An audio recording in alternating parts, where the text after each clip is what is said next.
Hi hello ನಮಸ್ಕಾರ ಸ್ನೇಹಿತರೆ, ಏನಪ್ಪ ಆಗ್ತದೆ ಫೈನಲಿ ರಾಮಾಚಾರಿ ಎದ್ದಿದ್ದಷ್ಟೇ ಅಲ್ಲ, ಚಾರು ಜೊತೆ ಮಾತಾಡಿ ಬಿಟ್ರು. ಹಾಗಿದ್ರೆ ಚಾರು ಹೇಳಿದ ಆ ಒಂದು ಸತ್ವ ರಾಮಾಚಾರಿಗೆ ಕಿವಿಗೆ ಬಿದ್ದೇ ಇಲ್ವಾ? ಅಥವಾ ಬಿದ್ದಿದ್ರು ಕೂಡ ತನ್ನ ಚಾರು ಅರ್ಹತೆ ಮಾಡಿದ್ರಿಂದಾನೇ ಅಲ್ವಾ ಇಂಥ ಒಂದು ಹೆಣ್ಣೆ ಮಗಳನ್ನ ನಾನು ಮದುವೆ ಆಗಿದ್ದು ಅಂತ ಸತ್ವಾಗಿ ಬಿಟ್ಟಿದ್ದಾರೆ, ಸತ್ವಾಗಿ ರಾಮಾಚಾರಿ. ಹಾಗಾದ್ರೆ ಆಗ್ತಿರೋದೇನು ಆಗಿದ್ದೇನು ತಿಳ್ಕೊಬೇಕು ಅಂದ್ರೆ ಈಗಲೇ ನಮ್ಮ ಈ ಚಾನಲ್ನ ಸಬ್ಸ್ಕ್ರೈಬ್ ಮಾಡಿ, ಹಾಗೆ ಒಂದು ವಿಡಿಯೋವನ್ನ ಪೂರ್ತಿಯಾಗಿ ನೋಡಿ. ಇಲ್ಲಿ ಕಿಟ್ಟಿ ಬಗ್ಗೆ ಒಂದು ಒಳ್ಳೆ ಮಾತುಗಳನ್ನ ಚಾರು ಬಳಿ ಆಡ್ತಿದ್ದಾರೆ. ಆದರೂ ಕೂಡ ಚಾರು ತನ್ನ ಗಂಡನ ಇಂಥ ಸ್ಥಿತಿಗೆ ಕಾಮನ್ ಆಗಿ ನಾರ್ಮಲ್ ಆಗಿ ಕಾರಣ ಆದಂತಹ ಕಿಟ್ಟಿ ಬಗ್ಗೆ ಕೋಪ ಮಾಡ್ಕೊಳ್ಳೋದು ಖಂಡಿತ ನಿಜ. ಬಟ್ ಬದಲಾಗಿರೋ ಕಿಟ್ಟಿನ ಒಂದು ಹೀರೋಯಿನ್ ಆಗಿ ಅಷ್ಟು ಜಿದ್ದನ್ನು ಸಾಧಿಸೋ ಅವಶ್ಯಕತೆ ಇತ್ತಿಲ್ಲ ಅಂತ ಅನಿಸುತ್ತೆ, ಜಸ್ಟ್ ಬಿಕಾಸ್ ಆಫ್ ಹೀರೋಯಿನ್ ಆಗಿರೋದ್ರಿಂದ. ಆದರೆ ಇಲ್ಲಿ ಗುರುಗಳು ನೋಡಮ್ಮ, ಕಿಟ್ಟಿ ಮತ್ತು ನಿನ್ನ ನಡುವೆ ಏನಿದೆ ಅನ್ನೋದು ನನಗೆ ಗೊತ್ತಿಲ್ಲ, ಆದರೆ ಕಿಟ್ಟಿಯಿಂದಾನೆ ಇವತ್ತು ನಿನ್ನ ಗಂಡನ ಪ್ರಾಣ ಉಳ್ಕೊಂಡಿದೆ. ಇವತ್ತು ನಾವು ಹೋಪ್ಸ್ ಇಟ್ಕೊಂಡಿದ್ವಿ ಅಂದರೆ ಅದರಿಂದ ಅವನೇ ಕಾರಣ. ಜೊತೆಗೆ ಆ ಒಂದು ಪ್ರಾಣ ಚ್ಯೂತಿ ತಂದಿದ್ರಿಂದಾನೆ ಎಲ್ಲವೂ ಕೂಡ ಒಳ್ಳೇದಾಗ್ತಿರೋದು.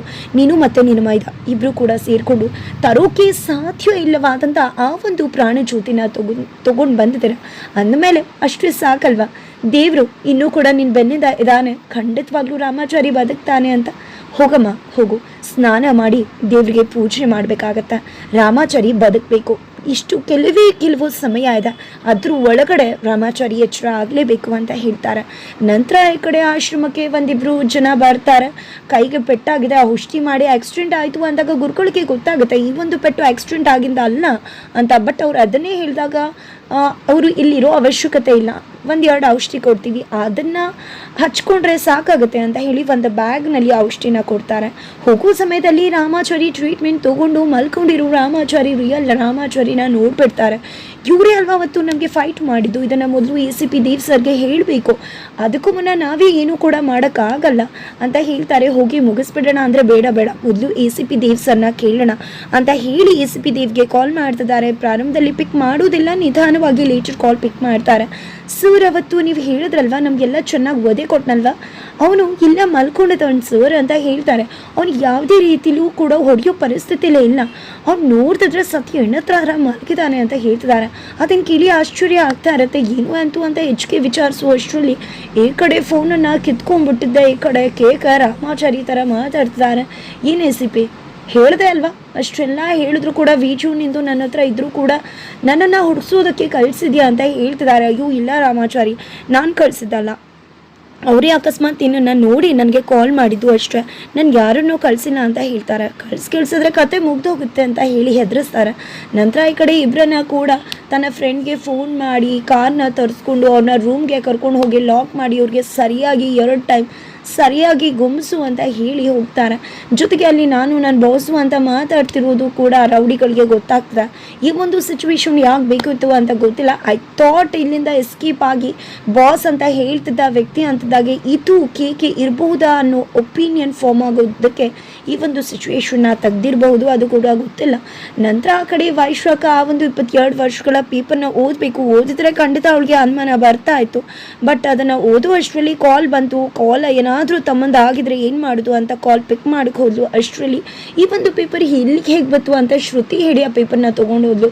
ಬಿಕಾಸ್ ಆಲ್ರೆಡಿ ಜಾನಕಿ ಮತ್ತು ಶ್ರುತಿ ಆ ಪೇಪರ್ನ ನೋಡಿದ್ದಾರೆ. ಪೇಪರ್ನ ನೋಡಿ ಜಾನಕಿ ಅವ್ರಿಗೆ ನನ್ನ ಮಗ ಮನೆಗೆ ಬಂದಿದ್ದ, ಅವನನ್ನು ಬೆಳೆಸಿದವ್ರ ಹತ್ರ ಈ ಪೇಪರ್ ಇತ್ತು, ಅದನ್ನು ತೊಗೊಂಡು ಅವ್ನು ಬಂದಿದ್ದಾನೆ ಅಂದರೆ ಅರ್ಥ ಯಾವುದಾದ್ರೂ ರೂಪದಲ್ಲಿ ಬಂದಿದ್ದ, ಅವನು ಯಾಕೆ ಬೇರೆ ರೂಪದಲ್ಲಿ ನಮ್ಮ ಮನೆಗೆ ಬರ್ತಾನೆ, ಅಷ್ಟೊಂದು ಅಂಜಿಕೆ ನಾಚಿಕೆನ ನಮ್ಮ ಮನೆಗೆ ಬರುವುದಕ್ಕೆ ಅಂತ ಜಾನಕಿ ಅವರು ಯೋಚನೆ ಮಾಡ್ತಿದ್ದಾರೆ.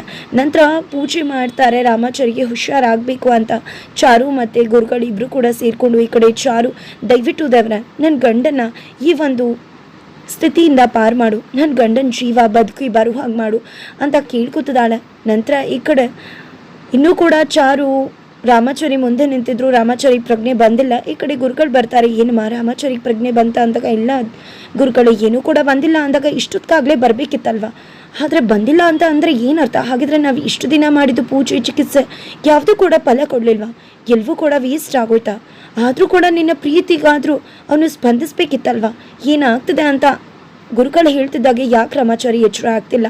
ಪ್ಲೀಸ್ ರಾಮಾಚಾರಿ ಎದೇಳು ರಾಮಾಚಾರಿ, ನೀನು ಇಲ್ಲದೆ ನಾನು ಬದುಕ್ತೀನ ರಾಮಾಚಾರಿ, ಯಾಕೆ ರಾಮಾಚಾರಿ ಯಾಕೆ ನಿನ್ನ ಮನಸ್ಸು ಇಷ್ಟು ಹಠ ಮಾಡ್ತಿದೆ, ಯಾಕೆ ನಿನಗೆ ಎಚ್ಚರ ಆಗೋಕ್ಕೆ ಮನಸ್ಸಾಗ್ತಿಲ್ವ ರಾಮಾಚಾರಿ ಅಂತ ಹೇಳಿ ಹತ್ಕೊಂಡು ಈ ಕಡೆ ರಾಮಾಚಾರಿ ಎದೆ ಮೇಲೆ ಕಣ್ಣೀರು ಹಾಕ್ತಿರ್ಬೇಕಾದ್ರೆ ಆ ಕಣ್ಣೀರ ಧಾರೆ ರಾಮಾಚಾರಿ ಹೃದಯಕ್ಕೆ ತಾಕಿ ಫೈನಲಿ ರಾಮಾಚಾರಿ ಎಚ್ಚರ ಆಗ್ಬಿಡ್ತಾನೆ.